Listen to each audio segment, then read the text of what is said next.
कैसा लग रहा था अभी? You know what, Geetama, sometimes we also want that reality लोगों को पता चले because बहुत सारी चीज़ें हमें भी ट्रोल बहुत टाइम माइक आपका, आवाज़ आपकी, आप जब चाहें आप ये कर सकते हो। बट यू नो बहुत टाइम हमें भी ट्रोल किया जाता है लेकिन हम नहीं बोल पाते हैं। I am sure but you have the voice, when you have the voice for so many people. Voice तो दबा दी गई है।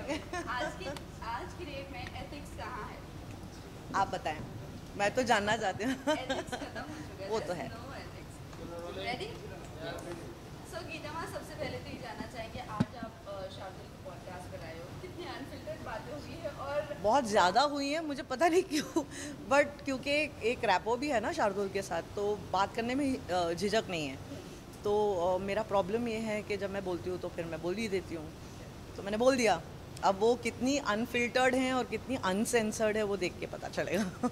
ये जानना चाहेंगे यू नो कौन सी ऐसी एक बात है या कुछ भी बात है जो हम ऑडियंस को या आपके फैंस को नहीं पता और आज आपने ये पॉडकास्ट पर बहुत सारे लोग मेरे काम के बारे में जानते ही हैं, और उसके बारे में तो वैसे भी देयर इज़ नथिंग हिडन।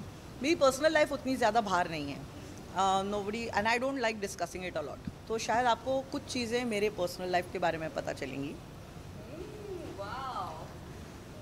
वैसे कुछ है नहीं बट पता चलेंगी। वेल गीता, अभी तक यू नो आपको हमने जजेस की पोजीशन में देखा, अब तो हम आपको वहीं पर देखते हैं और एज ए कोरियोग्राफर वहीं पे देखेंगे आप।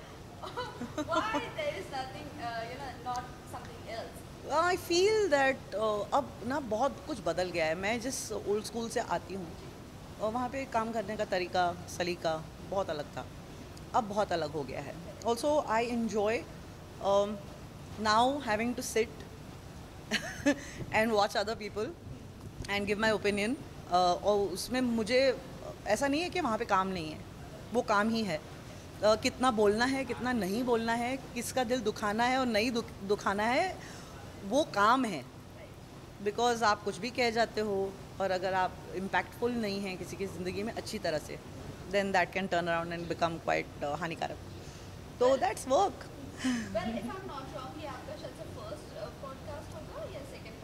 सेकेंड आई थिंक मनीष के साथ मैंने पहले भी किया था। मैं कम जाती हूँ इन चीज़ों के लिए। क्या जानना है मेरे बारे में? वैसे भी मैं समझती हूँ मेरे काम के बारे में अगर लोग देखते हैं और सराहते हैं तो वो मेरे लिए काफ़ी है।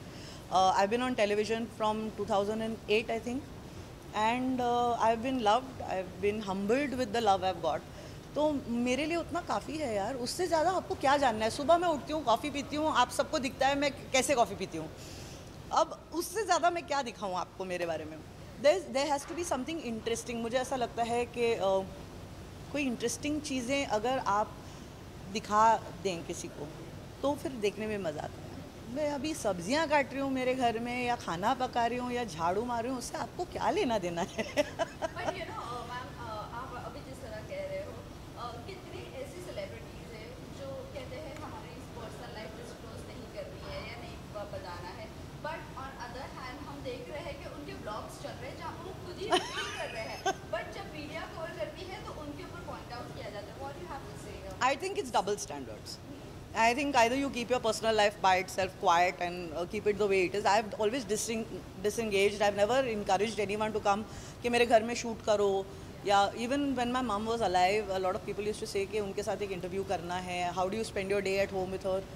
मुझे लगता है क्यों आपको इंटरेस्ट है कि मैं अपनी एक कोई चीज़ तो प्राइवेट रहें, and if you said that and you feel like that then you should stick with it. तो एट द मोस्ट मैं आपको दिखा सकती हूँ कि मैं सुबह सुबह क्या करती हूँ, मैं अपनी कॉफ़ी कैसे पीती हूँ, क्या करती हूँ।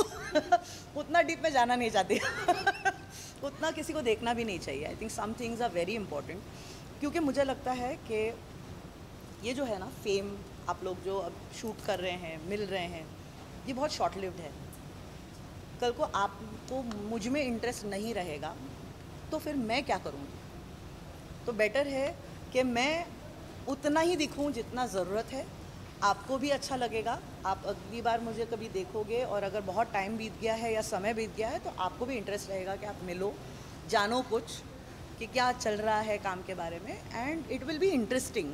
अगर आप मुझे रोज़ देखोगे, आप मैं रोज़ जिम जा रही हूँ या नहीं जा रही हूँ, क्या कपड़े पहन रही हूँ, तो फिर आपको क्या इंटरेस्ट रहेगा मेरे में? So I'd like to keep it. It's not only personal, it's just little bit. So jitna, I think that is the enigma of being in the limelight. And if I'm not famous tomorrow, by God's grace, I should always be there.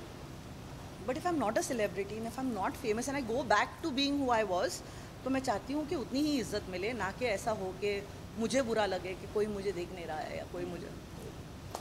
अभी ये जानना चाहिए मामा जी भी आपके यहाँ पर मिले हैं और किस तरह की उनके साथ बातचीत हुई है, क्योंकि मामा जी के साथ आप सुपर डांसर उस पर आप लोगों की नोकझोंक बहुत ज़्यादा मस्त लगती थी, बट अभी मैडनेस पर वो आ रहे हैं. वो मैडनेस पे आ रहे हैं. परितोष का अब ऐसा है कि बहुत बिजी हो गए हैं, फिल्में कर रहे हैं. 7 तारीख को और 14 तारीख को उनकी फ़िल्म रिलीज़ हो रही है. एंड ये हमारी हमेशा दुआ रहती थी जब हम एक साथ बैठते थे पहले सुपर डांसर के टाइम पे.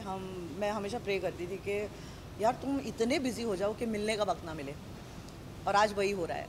तो आज मैं उसको मिली हूँ, आई थिंक बहुत महीनों के बाद मिली हूँ, बिकॉज ये शूटिंग मैं लास्ट उनको मैडनेस पे मिली थी. आज मिल रही हूँ और शायद पता नहीं फिर जब उनकी फ़िल्म रिलीज़ होगी तब मिलूँगी. So yeah it's become lesser, but I am just happy क्योंकि वो काम अच्छा कर रहे हैं. टेलीविज़न से फिल्म जगत में आना बहुत बड़ा मतलब अचीवमेंट होता है. I am happy for him and I always be happy. प्यार करते रहिए और प्यार जताते रहिए. जो घर पे बैठ के लोगों को ट्रोल करते हैं, प्लीज़ मत करो यार, बहुत अजीब सा लगता है. Don't do that, because I think everyone is trying to make a buck somewhere और द अदर. एंड वो मीडिया हो या पर्सनालिटीज़ हों या सेलिब्रिटीज़ हों, सब अपने में जुटे हुए हैं काम करने में, कुछ कमाने में, कुछ करने में. So when you bring them down it affects them morally. Let's not do that. Spread the love. Love की बहुत कमी है इस दुनिया में. थोड़ा सा प्यार जताएं, प्यार बना के रखें. That's it. Thank you. God bless you all. या हैव अ नाइस इवनिंग.